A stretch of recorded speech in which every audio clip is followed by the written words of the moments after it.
बिस्मिल्लाहिर्रहमानिर्रहीम। गुमनाम हीरो के मुअज़्ज़ज़ नाज़रीन, अस्सलामु अलैकुम। आइए चलते हैं कहानी की तरफ।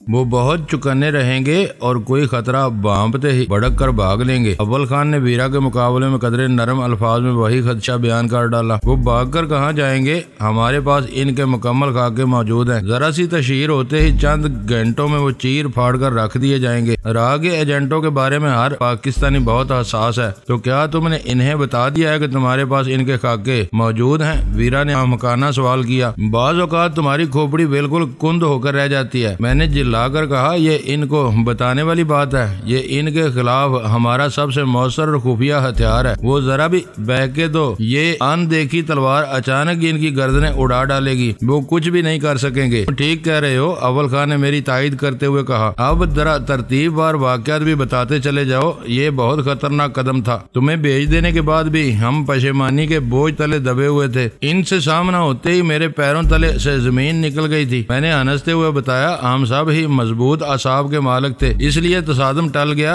किसी एक के भी असाब जवाब दे जाते तो रेशम वक्त के घर पर ही मार का छिड़ गया होता। इनमें से एक बहुत मक्कार और टेढ़ा आदमी है। मैंने अपनी कथा सुनानी शुरू कर दी। वो तीनों दरमियान में इक्का दुक्का सवाल करते रहे और मैं इनके जवाबात भी देता रहा। गजाला एक खानादार लड़की की तरह हम सब के लिए चाय बनाकर ले आई और मेज पर प्यालियां सजाकर वो दोबारा किचन में घुस गई। यूं मालूम हो रहा था जैसे इसे इन तमाम तफसीलात से कोई दिलचस्पी न हो। इसके लिए बस यही खुशी काफी थी कि मैं जिस खतरनाक मुहिम पर गया था इसे निपटा कर सही सलामत वापस आ गया था। मैंने तुम्हें दरमियान में नहीं टोका, लेकिन अब बता रही हूँ कि इनसे मामला तय करने में तुमसे पे दर पे कई गलतियां हुई हैं। मेरी कहानी सुन लेने के बाद वीरा ने नाकदाना लहजे में कहा, इन गलतियों की निशानदेही भी कर दो तो ज्यादा बेहतर रहेगा। जब से तुम दोनों ब्लैक सी पर समंदर की सैर करके आए हो, डैनी की अकल को फफूंदी लगी हुई है। हो सकता है कि इससे कुछ गलतियां हो ही गई हो। सुल्तान शाह ने मसमी सूरत बनाकर वीरा से कहा। वो सुल्तान शाह को घूरते हुए तनक कर बोली, ब्लैक सी का जिक्र कहाँ से आ गया? ज्यादा नहीं, सुल्तान शाह जल्दी से मुदाफियाना लहजे में बोला। इतना जिक्र है कि आज का वाकया इसी के बाद पेश आया है। मैं खुद भी ज्यादा बारीक और जाती हवालों से गुरेज करता हूँ।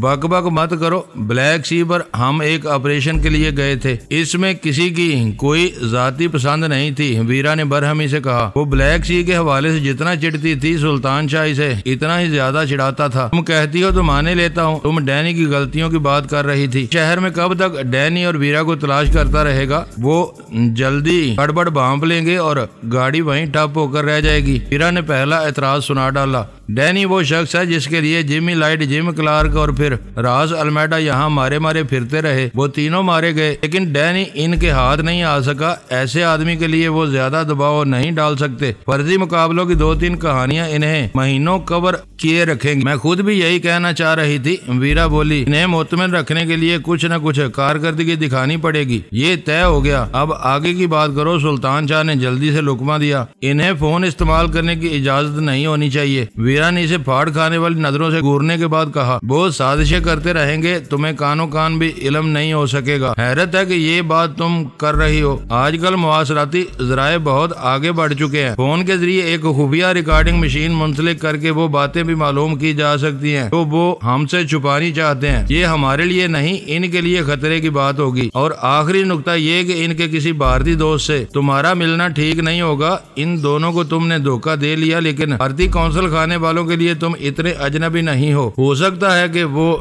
दोस्त तुम्हें देख चुका हो। ऐसा हुआ तो तुम इनके भयानक चुंगल में बेबस होकर रह जाओगे। तुम्हारा ये एतराज बजा है। मैं खुद भी इस पर गौर करता रहा हूँ। मैंने एतराफ किया, विक्रम और राजन के लिए मैं अली शेर हूँ। वो अपने दोस्त से फोन पर मुलाकात का वक्त तय करेंगे। वो मेरी तस्वीर इसे नहीं पहुँचा सकते। जो कुछ होना है किसी पासवर्ड के सहारे होगा। सुल्तान शाह वही पासवर्ड बताकर इस भारतीय से मिलेगा और वहाँ अली शेर बन जाएगा। इसकी सुनाई हुई कहानी में राह वालों तक पहुंचा दूंगा। किसी को शुबा तक नहीं हो सकेगा कि मैंने वो मुलाकात खुद नहीं की होगी। मेरी इस वजाहत पर वीरा कुछ चिढ़ गई और तेज लहजे में बोली, तुम पहले से कुछ सोचे बैठे थे तो तुम्हें बताना चाहिए था। मुझे इल्हाम तो नहीं हुआ कि तुम खतरे के वक्त सुल्तान शाह को इस्तेमाल कर लोगे। जरा संभल कर बात करो। सुल्तान शाह ने एहतिजाज किया। मैं साबन की टिकिया नहीं हूँ कि इसका दिल चाहे मुझे इस्तेमाल कर ले। मुझे अली शेर बनाने से पहले डैनी को बहुत कुछ बताना होगा। होगा। गीदड़ की कितनी भी झाड़ पूंछ कर ली जाए वो शेर नहीं बन सकता। इस किस्से को यहीं रहने दो, वीरा ने बेनियाजी से कहा। इससे पहले कि सुल्तान शाह कोई जवाबी फिक्रा कसता, अव्वल खान बोल पड़ा। हमारी स्पेशल टास्क फोर्स का एक इंतहाई खुफिया फोर्स है। इसके मकासद वाज़े हैं, लेकिन इंसानी हकूक के आलमी इदारों के रद्द अमल की वजह से सरकारी कागजों में इसका कोई वजूद नहीं है। हम लोग जब तक जिंदा रहते हैं मुल्क और कौम की बका के लिए दुश्मनों से बरसरे बेकार रहते हैं। हमारे किसी कारनामे का सरकारी एतराफ नहीं किया जाता। हमारे किसी आदमी की बेमिसाल दलेरी पर इसे कोई कौमी एजाज नहीं दिया जाता, क्योंकि इस तरह STF बेनकाब हो सकती है। मगर भारत में स्पेशल सर्विसेज ब्यूरो का बिल्कुल यही काम है। वो दुश्मन को पकड़ने और अवधि नींद सुलाने पर मामूर है। मैं इनके बारे में बहुत कुछ सुनता रहा हूँ। हैरत की बात है कि इन्होंने SSB को राह का झैली शुबा बनाया हुआ है और दुनिया में आज तक किसी कुव्वत ने इसकी खून रेजियों के खिलाफ आवाज बुलंद नहीं की। ये हम सब के लिए सोचने का मुकाम है, आखिर ऐसा क्यों है? मैं बोलती हूँ तो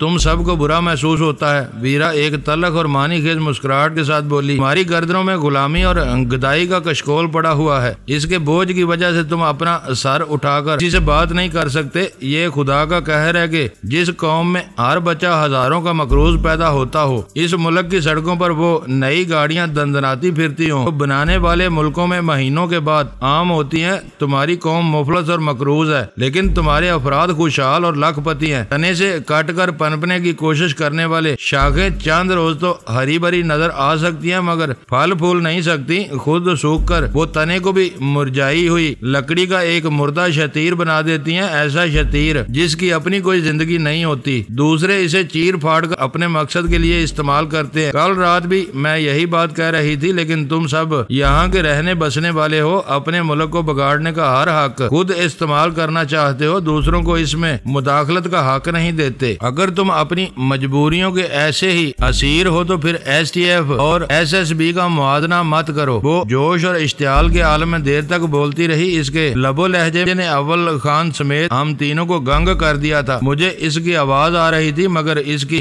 बातें मेरे पल्ले नहीं पड़ रही थी, क्योंकि इन लम्हात में मेरा जहन विक्रम और राजन की तरफ भटक गया था। वीरा जो बात तंज और तानों के साथ बयान कर रही थी, वही कुछ विक्रम ने भी हसरत से कहा था। वो दिल मुराद के किले की शानो शौकत देखकर हैरान रह गया था। फिर नादरा के मकान ने भी इसे बहुत मरूब किया था। इसने बड़े रश्क से कहा था कि हमारे मुल्क में दौलत की रेल पे मालूम होती है। वो भारत से आए हुए अजनबी थे, जिन्होंने अपने होटल के हसार से फरार होने के बाद दिल मुराद के शबस्तान के पुरतायश शबो रोज देखे थे और फिर रेशम बख्त के मुख्तर से मकान से गुजरकर नादरा के घर में मैसूर हो गए थे। इन्हें ये मालूम नहीं था कि दिल मुराद ने मेहनत की कमाई से वो महल खड़ा नहीं किया था। इस संगलाख किले की बुनियादें जुराइम की दलदल पर तामीर की गई थी और नादरा का मफरूर बल्कि सजा याब शोहर भी कोई पुश्तीनी रईस नहीं था। इसने जो कुछ कमाया और बनाया था वो हीरवन के काले और भयानक धंधे से हासिल किया था। इस बात में कोई शुबा नहीं था कि इस मुल्क में अपने जोरे बाजू से बहुत से लोगों ने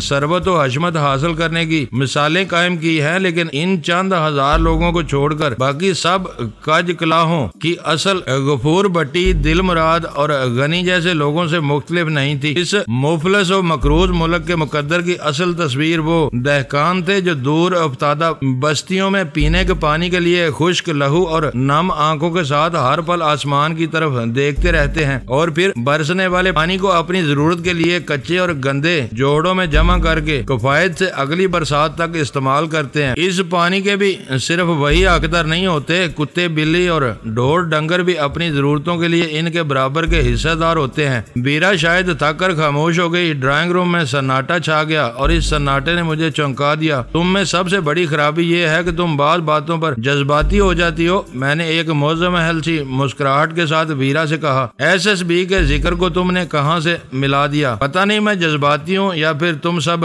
बेहिस और संग दिल हो। वो खोई आवाज में बोली। अव्वल खान बहुत तेजी के साथ अपनी जगह छोड़कर सुल्तान शाह के कमरे की तरफ बढ़ता चला गया। वीरा ने अपनी काटदार बातों से इसका दिल छलनी करके शायद इसे रुला दिया था। तुम हम चारों और STF के लिए काम करने वाले हर आदमी के बारे में जानती हो कि हम कितने मुहब्बे वतन और फर्ज शनास हैं। तुम्हारी ये जहरीली बातें हमारे दिलों को फगार और जहनों को सुन्न कर देती हैं। इस वक्त अव्वल खान खुद को चोर महसूस कर रहा होगा, क्योंकि बात इसी ने छेड़ी थी। वो अपनी पूरी कोशिश करता है, लेकिन अकेला चना क्या बाढ़ फोड़ेगा। ये इन लोगों के सोचने और समझने की बातें हैं जो मसनदों पर बैठकर फरमान जारी करते हैं। मौत के सौदागर दुनिया के हर खित्ते में फैले हुए हैं। वो धीमे और पुरसकून लहजे में कहने लगी, यहाँ तुम हीरोइन के स्मगलरों को मौत के सौदागरों का नाम देते हो, लेकिन जरा खुद गर्द और दर्दमंद बन के सोचो तो वो तुम्हारी फसलों का वबाल यहाँ से समेट कर बाहर ले जाते हैं और इसके बदले कुछ न कुछ लाते हैं। ने मौसन न मानो मगर मौत के सौदागर भी न कहो। तुम्हारी मौत के सौदागर दरअसल वो हैं जो भयानक मुआशी दलदल पर खुशबूदार फूलों की सेज सजाकर तुम लोगों को इस पर उछलने कूदने और इतराने की तरगीब देते हैं, ये जानते बूझते हुए कि इस तरह तुम सब इस दलदल में गर्क होकर फना हो जाओगे। अव्वल खान मुंह धोकर लौटा तो इसकी आंखें सुर्ख हो रही थी। वो वीरा की तरफ देखकर फीके अंदाज में मुस्कुराया और अपनी जगह पर बैठ गया। मेरी किसी बात से तुम्हारी दिल आजारी हुई हो तो मैं तुमसे माफी चाहती हूँ। चंद सानियों की खामोशी के बाद वीरा ने अव्वल खान से मुखातब होकर कहा, मेरा मकसद तुम लोगों को मुलामत करना नहीं था। ये मेरी जमीन मेरा वतन नहीं है। मुझे हैरत है कि जिन बातों पर मेरा खून खौल उठता है इन्हें तुम्हारे कजाओ कदर के जिम्मेदार ठंडे माथे से कैसे बर्दाश्त कर लेते हैं। तुम्हारी कोई गलती नहीं, तुम सारा कसूर मेरा था। अव्वल खान ने मुलायमत से कहा, मैं अच्छी तरह जानता हूँ कि हमें रहना है तो अपने बुरे भले सिस्टम के साथ बल्कि इसके अंदर रहना है, वरना फिर हमें अपना रास्ता बदल लेना चाहिए। बाज़ औकात मैं जानते बूझते हुए भी बहक जाता हूँ और ऐसी हकीकतों पर कुड़ने लगता हूँ जो हमारी जिंदगी का लाजमा है। अच्छा हुआ कि तुमने गुबार हल्का कर दिया। ऐसी बातें दोहराने से आदमी की बसारत और बसीरत में इजाफा ही होता है। हम यहाँ बैठकर और कुछ नहीं तो इन बर्बादियों की नोहा खुआनी कर सकते हैं। जिस खेत से दहका को मैसर न हो रोजी, इस खेत के हर खोशाए गंदम को जला दो। सुल्तान शाह ने जोशीले तहतुल अल्फाज में इलामा इकबाल का वो मशहूर शेर पढ़ा, फिर कहने लगा, शायद अपने इलामा ने भी वीरा की तरह सोच सोच कर और कुड़ कुड़ कर ये शेर लिखा कहा था। पता नहीं इस पर अमल कब होगा। अब तुम ना शुरू का हो जाना, मैंने सर्द लहजे में कहा। रिश्ते हुए जख्मों पर ये नमक पाशी वीरा की जुबान से ही बली लगती है, तुम्हारी जुबान से जहर पाशी मालूम होने लगेगी। घर की मुर्गी हमेशा दाल बराबर होती है। सुल्तान शाह ने ठंडा सांस लेकर कहा, शुक्र है कि आज तुमने खुद को अपना मादा होने तस्लीम कर लिया। मुझे तो पहले ही तुम्हारी मर्दानगी पर शुबा था। वीरा ने इन बोझल लम्हात में भी सुल्तान शाह की टांग खींचने का कोई मौका जाया नहीं किया। क्या मैंने क्या कहा? मैंने कुछ भी तस्लीम नहीं किया। सुल्तान शाह बुखलाकर बोला, मुर्गे की मादा ही को मुर्गी कहते हैं बरखुरदार। अब ज्यादा बहस मत करो। मेरी वजाहत सुनकर खिफत से सुल्तान शाह का चेहरा सुर्ख हो गया। वो ड्राइंग रूम में वीरा की जिंदगी से भरपूर खनकदार हंसी गूंजने लगी। राह के और कितने रूप हैं जो अभी सामने आने बाकी हैं। वीरा की हंसी थम जाने पर मैंने संजीदगी से अव्वल खान से सवाल किया और वो अपनी कोहनियां घुटनों पर टेक कर आगे झुकाया। राह एक वसी तंजीम है, हजार पाव बला की तरह इसके लातादाद शोबे हैं जो दिन रात अपने दुश्मनों के खिलाफ सरगर्म रहते हैं। इनमें से पीसी या ब्लैक कैट्स का मुल्ला सरकार मुद्दतों यहाँ जाली पीर बनकर सादा लो सिंधियों में नफरत और बगावत के जरासीम फैलाता रहा है। स्पेशल सर्विसेज ब्यूरो वाले खास मिशन की तकमील के लिए मैदान में उतरते हैं। इनका E-22 भर्ती और तरबियत का शोबा है। ये मुल्क और गैर मुल्की नौजवान लड़के लड़कियों को दिलकश तरगीबात के जाल में फांस कर अपने मतलब के सांचे में डाल लेते हैं। एविएशन रिसर्च सेंटर या ARC वाले मुवासलाती गड़बड़ फैलाने और दूसरों के खुफिया पैगामात पकड़ने में मसरूफ रहते हैं। ये एक लंबी फहरिस्त है जिस पर कई मोटी मोटी किताबें लिखी जा सकती हैं। इसका शुमार दुनिया की बड़ी सीक्रेट सर्विसेज में होता है और हम इसी से बरसरे बेकार हैं। ये CIA से बड़ी तो नहीं होगी। सुल्तान शाह बोला, CIA आलमी सरगर्मियों की वजह से बदनाम है, वरना एशिया में सबसे आगे है। इस बार अव्वल खान की बजाय वीरा ने जवाब दिया, हो सकता है कि ऑपरेशन के एतबार से इस वक्त अमेरिका की CIA ही दुनिया भर में सरे फहरिस्त हो। और अब ये भी सुन लो कि इस फ्लैट की फोन के बारे में अमेरिकी सफारती मिशन की शिकायत का तोड़ कर लिया गया है। हो सकता है कि अब आइजक बेल तुम्हें फोन पर तंग न करे। सफारती मिशन की शिकायत का आइजक बेल से क्या तल्लुक निकल आया? वीरा ने हैरत से पूछा। इन्हें बताया गया है कि इस फोन पर मुसलसल ऑब्जर्वेशन लगवाया गया है। इस नंबर पर आने जाने वाली हर कॉल पूरी रिकॉर्ड होगी ताकि किसी जुर्म की निशानदेही हो सके। लाजमी बात है कि इस्लामाबाद में बैठे हुए सफारतकारों ने ये खबर न्यूयॉर्क में आइजैक बेल को पहुंचा दी होगी। इन लोगों ने यहाँ चोरी और सीना जोरी की इंतहा की हुई है। वीरा ने मलामत भरे अंदाज में कहा, आइजैक बेल ने खुद ही फोन करके डैनी की यहाँ मौजूदगी का यकीन किया और फिर मिशन वालों ने शिकायत कर दी। इनकी ये शिकायत वाज़ेह तौर पर इनके खौफ या कमजोरी की अक्कासी करती है। मेरी दानिश में ये अच्छा ही हुआ कि इन्होंने बाज़ाब्ता शिकायत कर दिया है। मैंने कहा, मैं तुम्हारे पहले तजर्बे से इत्तफाक करती हूँ। इन्होंने वही हरकत की है जो कमजोर बच्चे अपने किसी साथी से पिटने के बाद करते हैं कि अपने बड़े भाई को बुला लाते हैं। लेकिन मुझे इस जलील हरकत में दूर दूर तक अच्छाई का कोई पहलू नजर नहीं आता। फौरी तौर पर मैं भी ये बात नहीं समझ सका था। शिकायत का मतलब है कि अब इन्होंने इधर का रुख न करने का फैसला कर लिया है। दूसरा पहलू ये है कि अब हमारे फ्लैट पर तकरीबकारी की कोई वारदात होती है तो फितरी तौर पर वही सबसे पहले मुश्तबा करार पाएंगे। सफारती रियायतों की वजह से किसी कार्रवाई का न होना एक अलग बात है, लेकिन इनकी रसवाई जरूर होगी। हेलीकॉप्टर के साथ मरने वाले 20 बहरी कमांडोज की मौत की बात खत्म होने तक वो मोहतात रहेंगे। तुम ठीक कह रहे हो, अव्वल खान ने पुरजोर लहजे में तायद करते हुए कहा। सोहराब कोट के मुजाफात में घंटों बाद हेलीकॉप्टर की तबाही से ऐसे पुरस्रार फनी सवालात पैदा हुए हैं कि इनके लिए जवाबदेही मुश्किल हो गई है। Naval chief of eastern command की तरफ से आने वाला 4 रुकनी तहकीकाती वफ्द भी बहुत खिफत मिटाने के लिए भेजा गया है। हकायक के सामने वो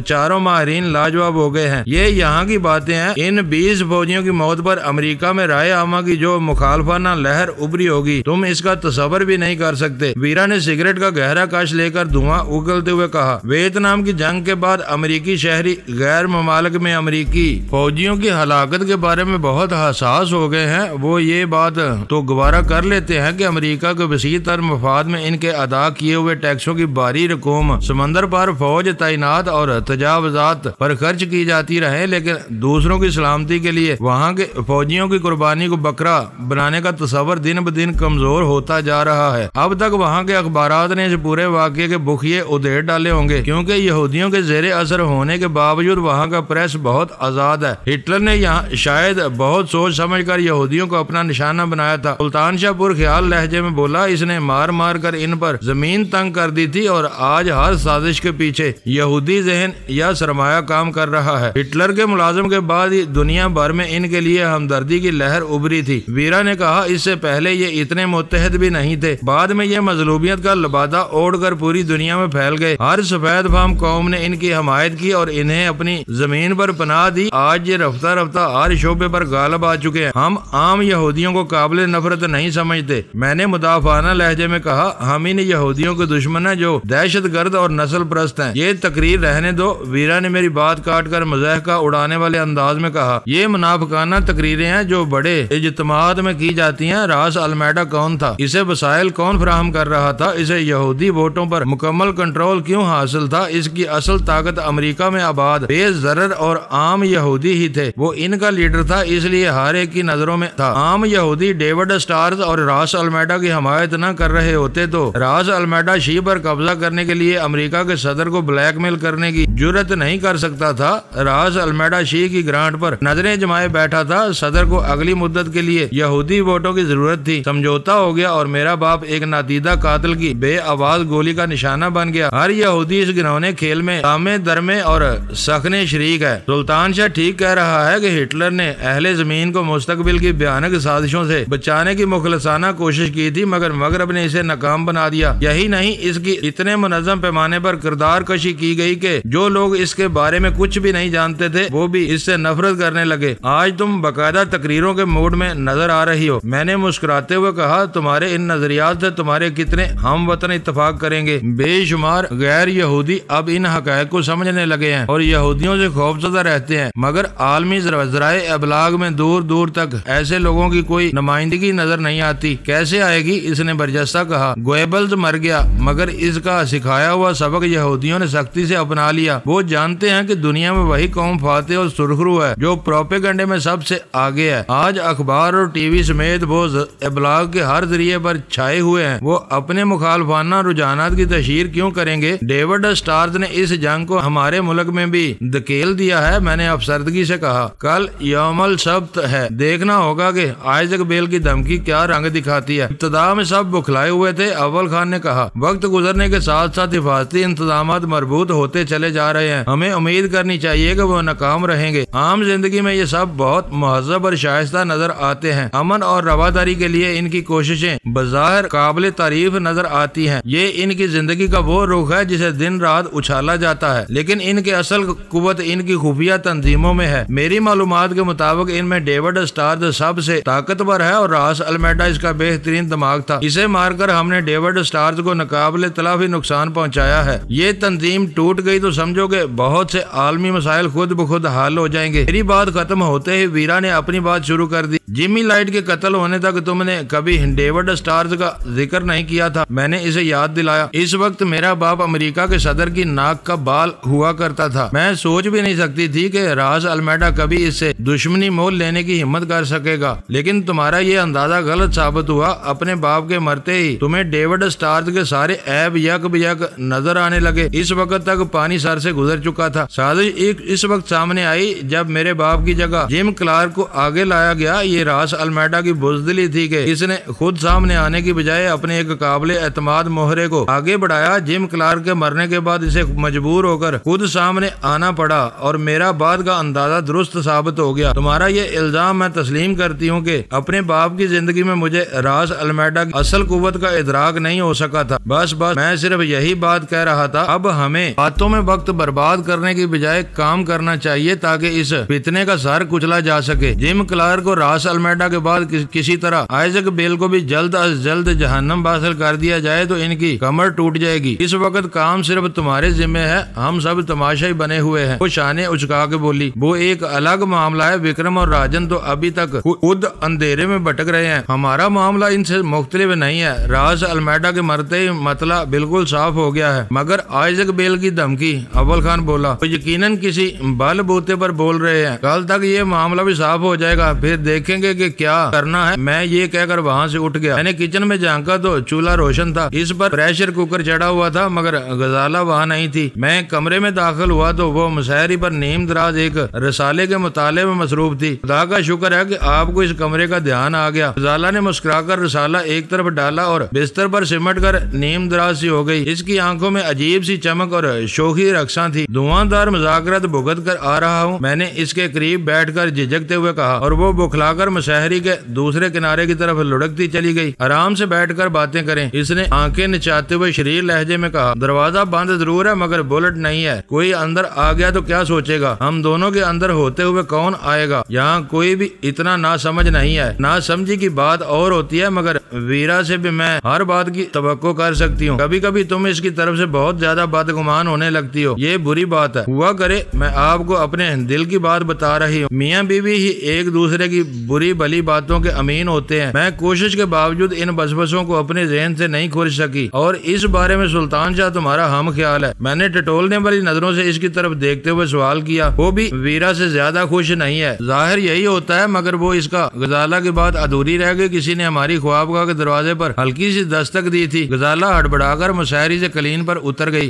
मैंने नागवारी से ऊंची और खुश्क आवाज में कहा। दरवाजा खुला और जुरी में से वीरा का मुस्कुराता हुआ चेहरा झांकने लगा। मेरे चेहरे पर से फिसलती हुई इसकी नजरें गजाला पर मरकूज हो गई। कुकर में पानी या मसाले डालने की जरूरत तो नहीं है? इसने पूछा। मैं सब काम पूरा करके आई थी, विसल होने का इंतजार था, गजाला ने जवाब दिया। सॉरी। वीरा के होंठों पर मुस्कुराहट गहरी हो गई। इस मुदाखलत बेजा की माजरत। इसका चेहरा गायब हो गया। वहाँ से हटने से पहले इसने दरवाजा दोबारा बंद कर दिया था। देख लिया? गजाला ने फातिहाना नजरों से मेरी तरफ देखते हुए कहा। मेरी छठी इसकी तायद के लिए वो आखिरकार आ ही गई। अब आप मेरी बदगुमानियों के बारे में क्या कहेंगे? सारी दुनिया में आजादी से घूमने फिरने वाली लड़की यहाँ कैद होकर रह गई है। ये इसकी छेड़छाड़ है अपना दिल बहलाने के लिए। वो कहाँ जाए? इसकी ऐसी हरकतों को नजरअंदाज कर दिया करो। हमेशा ही नजरअंदाज करती रहती हूँ। ऐसा न करती तो गुजारा कैसे होता? गजाला की शगुफ्ता मुस्कुराहट बदस्तूर बरकरार थी। मगर ये तो बताएं कि वो किससे छेड़छाड़ करती है? तुम्हारे सिवा और किससे ऐसा मजाक कर सकती है? मैंने झटपटा कर कहा। गजाला मुंह पर हाथ रखकर बेसाख्ता हंस पड़ी और बोली, अब आप मजाक कर रहे हैं? मेरा ख्याल है कि वो ये सारी छेड़छाड़ आपके साथ करती है और आप इससे कतराते रहते हैं। चलो यूं ही सही। मैंने इससे मौजू को वहीं खत्म करने के लिए कहा। तुमने ये तो मान लिया कि मैं इसकी किसी किस्म की हौसला अफजाई नहीं करता। वो अपना शौक पूरा करके चली गई है। अब दरवाजा बुलेट करके थोड़ी देर के लिए मेरे करीब बैठ जाओ, खाना खाकर मैं वापस चला जाऊंगा। अब आपकी रातें इन खबीसों के साथ गुजरेंगी। इसने उदास होकर पूछा। चंद रोज की मजबूरी है, क्योंकि कोशिश करूंगा डैनी की तलाश का बहाना करके एक आध रात यहाँ बसर कर लूं। अब मैं खुद भी तुम्हारी बहुत ज्यादा आदी हो गया हूँ। दूसरी जगह मुश्किल से नींद आती है। वो एक मर्तबा फिर दबी दबी और शर्मीली आवाज में हंस पड़ी। मैं क्या अफीम या हीरोइन हूँ जो आप मेरे आदी हो गए हैं? खतरनाक किस्म की हीरोइन, मैंने प्यार भरे लहजे में कहा। अफीम से बनने वाली नहीं, बल्कि दिल पर राज करने वाली और जिंदा हीरोइन। आ जाओ, वरना मैं दोबारा बाहर इन लोगों में जा बैठूंगा। वो मेरे सब्र का इम्तिहान लेने के लिए बहुत धीरे धीरे दरवाजे की तरफ बढ़ते हुए शिकायती लहजे में बोली। आपको वीरा की फिक्र है कि वो अपना दिल बहलाने के लिए कहाँ जाएगी?